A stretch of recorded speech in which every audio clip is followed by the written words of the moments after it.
चलिए next question पर चलते हैं। देखिए क्वेश्चन क्या है। नेक्स्ट क्वेश्चन, शुक्राणुओं का निर्माण निम्न में होता है। तो आपको बताना है दोस्तों, क्या बताना है आपको कि शुक्राणुओं का जो निर्माण होता है, किसका निर्माण, शुक्राणुओं का जो निर्माण होता है किस में होता है, तो वृषण में होता है। किस में होता है, वृषण में। और जो वृषण होता है ये पुरुष जनन अंग होता है। क्या होता है वृषण, तो वृषण जो होता है ये नर जनन अंग है। क्या है, नर जनन अंग है। चलिए अगला क्वेश्चन देखिए। देखिए नेक्स्ट क्वेश्चन आपका वेरी वेरी इंपॉर्टेंट है। क्या है क्वेश्चन, पुरुषों में वृषण कोष शरीर के बाहर क्यों होते हैं, ये आपको बताना है। हाँ, पुरुषों में, किसमें, पुरुषों में जो वृषण कोष है शरीर के बाहर क्यों होता है। चलिए बताइएगा, पुरुषों में जो वृषण कोष होता है शरीर के बाहर क्यों होता है, ये आपको बताना है। तो क्यों होता है, शरीर के बाहर क्यों होता है, शुक्राणु निर्माण के लिए सामान्य शरीर के तापमान की तुलना में कम तापमान की आवश्यकता होती है। क्या होती है, हाँ, शुक्राणु निर्माण के लिए क्या होता है, सामान्य शरीर के तापमान की तुलना में जो है कम तापमान की आवश्यकता होता है। क्या होता है, कम तापमान की आवश्यकता होता है। अगला क्वेश्चन देखिए, पुरुष में कितने अंडकोश होते हैं, ये आपको बताना है। क्या बताना है, पुरुष में कितने अंडकोश होते हैं। चलिए बताइए, तो पुरुष में कितने अंडकोश होते हैं दोस्तों, 2 अंडकोश होते हैं पुरुष में। किसमें, पुरुष में होते हैं। चलिए नेक्स्ट क्वेश्चन अगला, बढ़ते भ्रूण के लिए पोषक ऊतक के रूप में कार्य करता है। कौन कार्य करता है, पोषक ऊतक के रूप में, बताइए। तो हाँ, पोषक ऊतक के रूप में जो कार्य करता है वो होता है भ्रूण पोष होता है, जिसको क्या बोलते हैं, एम्ब्रोनिक फ्लूइड बोलते हैं। क्या बोलते हैं, एम्ब्रोनिक फ्लूइड बोलते हैं इसको। ठीक है, सी नंबर इसका राइट आंसर। क्या राइट आंसर होगा, सी इज द राइट आंसर। अगला क्वेश्चन देखिए, उस वाहिनी का नाम बताइए जो पुरुष के वृषण से निकलती है। कहाँ से निकलती है, जो पुरुष के वृषण से निकलती है और शुक्राणु को शरीर में ले जाती है। क्या होती है दोस्तों, शुक्राणु को शरीर में ले जाती है। तो उसका नाम क्या है दोस्तों, बता दें, उसका नाम है जो शुक्रवाहिका। क्या नाम है, शुक्रवाहिका नाम है। डी नंबर इसका राइट आंसर हो जाएगा। चलिए अगला क्वेश्चन देखिए, शुक्राणु अस्थायी रूप से निम्न में रखे जाते हैं। कहाँ रखे जाते हैं शुक्राणु, अस्थायी रूप से किस में रखे जाते हैं, बताइए। तो अस्थायी रूप से जो रखे जाते हैं शुक्राणु अधिवृषण में। कहाँ पर, अधिवृषण में रखे जाते हैं शुक्राणु। क्या दोस्तों, शुक्राणु जो हैं अस्थायी रूप से अधिवृषण में रखे जाते हैं। किसमें, अधिवृषण में रखे जाते हैं। चलिए अगले क्वेश्चन पर चलते हैं। देखिए नेक्स्ट क्वेश्चन, ये क्वेश्चन क्या है, इनमें से कौन सा मनुष्यों में पुरुष प्रजनन अंग का एक हिस्सा है, बताइएगा। हाँ, कौन सा जो है, हाँ, इनमें से कौन सा मनुष्यों में पुरुष प्रजनन अंग का एक हिस्सा है, बताइए। पुरुष प्रजनन अंग का, हाँ, पुरुष प्रजनन अंग का एक हिस्सा है, कौन है, ये आपको बताना है। तो है आपका शुक्रवाहिका। जो आपका शुक्रवाहिका होता है ये मनुष्यों में जो है पुरुष प्रजनन अंग का एक हिस्सा है। ए नंबर इसका राइट आंसर। क्या राइट आंसर होगा, ए इज द राइट आंसर। चलिए अगला क्वेश्चन देखिएगा, निम्नलिखित में से कौन महिला जनन अंग नहीं है, बताइए। कौन जो है महिला जनन अंग नहीं है, बताइए। निम्नलिखित में से कौन महिला जनन अंग नहीं है, तो वो है आपका शुक्रवाहिका। क्या है, जो आपका शुक्रवाहिका है वो महिला जनन अंग नहीं है। बी नंबर राइट आंसर होगा। क्या राइट आंसर होगा, B is the right answer. अगला क्वेश्चन, निम्नलिखित में से कौन सा मानवों में पुरुष प्रजनन प्रणाली का हिस्सा नहीं है। क्या दोस्तों, हाँ, निम्नलिखित में से कौन सा मानवों में पुरुष प्रजनन प्रणाली का हिस्सा नहीं है, बताइए कौन सा नहीं है।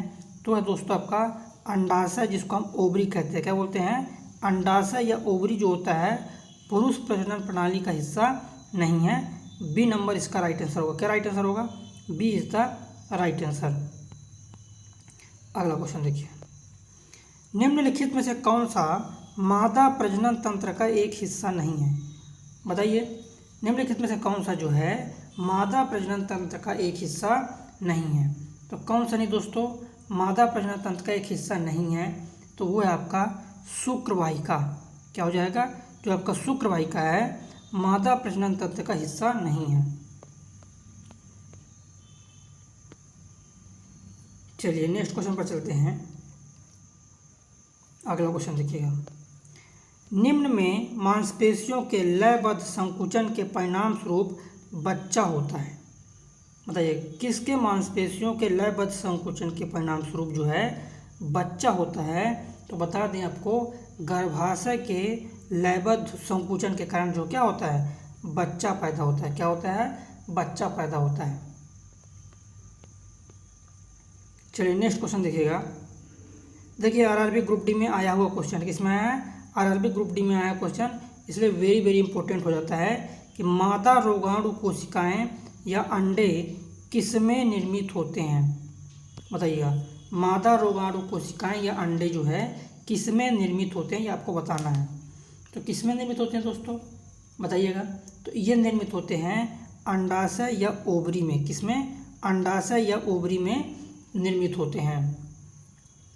देखिए मादा रोगाणु कोशिकाएं जो होती है फीमेल जर्म सेल अंडाशय में निर्मित होती है। मादा जनन हार्मोन्स एस्ट्रोजन एवं प्रोजेस्टेरोन का निर्माण भी करते हैं। लड़की के जन्म के समय से ही ये कोशिकाएं अंडाशय में अपरिपक्व अवस्था में पाई जाती है, जो यौवन अवस्था के प्रारंभ होते ही परिपक्व होने लगती है। चलिए अगले क्वेश्चन पर चलते हैं। देखिए नेक्स्ट क्वेश्चन, ग्राफियन पुटिकन क्या है? ग्राफियन पुटिक या फॉलिकल की गुहिका को क्या कहा जाता है ये आपको बताना है। तो इसको क्या बोलते हैं दोस्तों? कोटर बोलते हैं। क्या बोलते हैं? कोटर या एंट्रूम बोलते हैं। ए नंबर क्या बोलते हैं? कोटर बोलते हैं। A number, A is the right answer. अगला क्वेश्चन देखिए, भ्रूण के लिए भोजन संग्रहित करने वाली जनन कोशिकाओं को निम्न कहा जाता है। बताइएगा, भ्रूण के लिए जो भोजन संग्रहित करती है ऐसी जनन कोशिकाओं को क्या बोलते हैं? चलिए बताइए। तो इनको बोलते हैं दोस्तों, ऐसी जनन कोशिका को बोलते हैं मादा युग्मक। क्या बोलते हैं? मादा युग्मक। भ्रूण के लिए भोजन संग्रहित करने वाली जो जनन कोशिकाएं हैं उसको बोलते हैं मादा युग्मक। चलिए अगला क्वेश्चन देखिए। Next question very very important है। देखिए आरआरबी ग्रुप डी में आया हुआ क्वेश्चन है कि निम्न के द्वारा शुक्राणु वृषण से बाहर आते हैं। क्या होते हैं? निम्न के द्वारा जो शुक्राणु हैं वृषण से बाहर आते हैं। चलिए बताइए। तो इसका राइट आंसर क्या होगा? शुक्रवाहिका के द्वारा। किसके द्वारा? शुक्रवाहिका के द्वारा शुक्राणु वृषण से बाहर आते हैं। क्या होते हैं? वृषण से बाहर आते हैं। ए नंबर इसका राइट आंसर होगा। अगला क्वेश्चन देखिए, इनमें से क्या एक नर प्रजनन अवयव नहीं है? क्या दोस्तों, इनमें से क्या एक नर प्रजनन अवयव नहीं है ये आपको बताना है। हाँ, नर प्रजनन अवयव नहीं है ये आपको बताना है। चलिए, तो कौन सा नहीं है नर प्रजनन अवयव? देखिए गर्भाशय ग्रीवा यह मादा प्रजनन अवयव है। तो ये क्या है? तो नर में नहीं होगा ये, तो यही तो राइट आंसर हो जाएगा बी। तो हमसे क्या पूछा है? नर प्रजनन अवयव नहीं है तो गर्भाशय ग्रीवा। देखिए आरआरबी ग्रुप डी में एक क्वेश्चन आया हुआ है। अगला क्वेश्चन देखिए, शुक्रवाहिका मूत्राशय से आने वाली ट्यूब के साथ जुड़कर एक समान मार्ग का निर्माण करता है जिसे निम्न कहते हैं। क्या बोलते हैं? मूत्र मार्ग बोलते हैं। क्या बोलते हैं दोस्तों? उसको मूत्र मार्ग बोलते हैं। डी नंबर इसका राइट आंसर होगा। अगला क्वेश्चन देखिए, भ्रूण एक विशेष तंतु की सहायता से माँ के रक्त से पोषण प्राप्त करता है। क्या करता है? माँ के रक्त से पोषण प्राप्त करता है। इस तंतु को कहा जाता है, इस तंतु को क्या बोलते हैं बताइए? इसको, हाँ, इस तंतु को बोलते हैं ना। चलिए बताइए, जिनको भी पता है आंसर करेंगे। इस तंतु को बोलते हैं भ्रूणनाल या इसी को बोलते हैं गर्भनाल। इसको बोलते क्या बोलते हैं? भ्रूणनाल या गर्भनाल से क्या करता है? बच्चा पोषण प्राप्त करता है। अगला क्वेश्चन देखिए, अंडे को अंडाशय से गर्भाशय तक किसके द्वारा ले जाया जाता है? बताइए, अंडे को अंडाशय से, क्या क्वेश्चन क्या है, अंडे को अंडाशय से गर्भाशय तक किसके द्वारा ले जाया जाता है। बताइए किसके द्वारा ले जाया जाता है, तो वो ले जाया जाता है बीज वाहिका के द्वारा। किसके द्वारा, बीज वाहिका के द्वारा ले जाया जाता है। ए नंबर इसका राइट आंसर होगा। क्या राइट आंसर होगा, ए इज द राइट आंसर।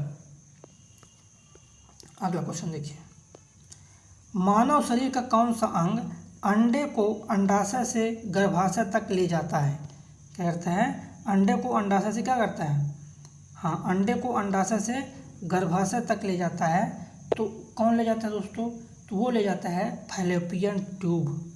कौन ले जाता है, फैलोपियन ट्यूब। इसलिए बोलते हैं ना कि निषेचन कहाँ होता है, प्रश्न अगर पूछेगा प्रजनन कहाँ होता है, तो फैलोपियन ट्यूब में होता है प्रजनन। फैलोपियन ट्यूब में शुक्राणु और अंडाणु मिलकर भ्रूण का निर्माण करते हैं, जो गर्भधारण का प्रथम चरण होता है। क्या होता है, गर्भधारण का ये प्रथम चरण होता है। फैलोपियन ट्यूब का एक सिरा बच्चेदानी में खुलता है तथा दूसरा सिरा अंडाशय के ऊपर खुलता है। कहाँ पर खुलता है, अंडाशय के ऊपर खुलता है। चलिए अगला क्वेश्चन देखिए, उस विधि को क्या कहते हैं जिसके द्वारा गर्भाशय में कॉपर टी रखी जाती है। हम बताइए उस विधि को क्या कहते हैं जिसके द्वारा गर्भाशय में क्या रखते हैं, कॉपर टी रखी जाती है। इसको बोलते हैं गर्भ निरोधक। क्या बोलते हैं दोस्तों, देखिए गर्भ निरोधक विधियों में से कॉपर टी ये भी एक विधि है। तो बी नंबर इसका राइट आंसर होगा। अगला क्वेश्चन देखिए,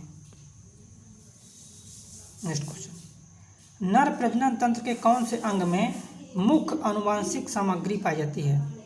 क्या बोलते हैं, मुख्य आनुवांशिक सामग्री पाई जाती है। तो क्या मुख्य आनुवांशिक सामग्री क्या है, शुक्राणु जो है मुख्य आनुवांशिक सामग्री है। बी नंबर इसका राइट आंसर हो जाएगा। चलिए अगला क्वेश्चन देखिए, प्रसव पीड़ा निम्न की दीवारों में संकुचन के कारण होता है। बताइए प्रसव पीड़ा जो है निम्न की दीवारों में जो है संकुचन के कारण होता है। तो गर्भाशय की दीवारों में, किसमें, गर्भाशय की दीवारों में संकुचन के कारण जो है प्रसव पीड़ा होता है। चलिए अगले क्वेश्चन पर चलते हैं। देखिए नेक्स्ट क्वेश्चन, प्रसव पीड़ा निम्न की दीवार, तो ये क्वेश्चन हो गया है 93 नंबर। देखिए अगला क्वेश्चन देखिए, परिपक्व शुक्राणु का उत्पादन कहाँ होता है, ये आपको बताना है। परिपक्व शुक्राणु तो पता ही होगा भाई, जो परिपक्व शुक्राणु होगा वो ब्रसंट से उसका होता है। कहाँ से होता है, परिपक्व शुक्राणु का जो उत्पादन होता है वो आपका ब्रसंट से होता है। ए नंबर इसका राइट आंसर। क्या राइट आंसर होगा, ए इज द राइट आंसर। अगला क्वेश्चन देखिए, माँ के शरीर के अंदर बच्चे के विकास में लगभग इतने महीने लगते हैं। बताइए कितने महीने लगते हैं, माँ के शरीर के अंदर बच्चे के विकास में लगभग 9 महीने का टाइम लगता है। कितने महीने का टाइम लगता है, 9 महीने का टाइम लगता है। अगला क्वेश्चन देखिए, नेक्स्ट क्वेश्चन, निम्न के परिणाम स्वरूप युग्मजन, क्या है, निम्न के परिणाम स्वरूप युग्मजन का निर्माण होता है। तो किसके परिणाम स्वरूप होता है भाई साहब, तो ये होता है ना निषेचन।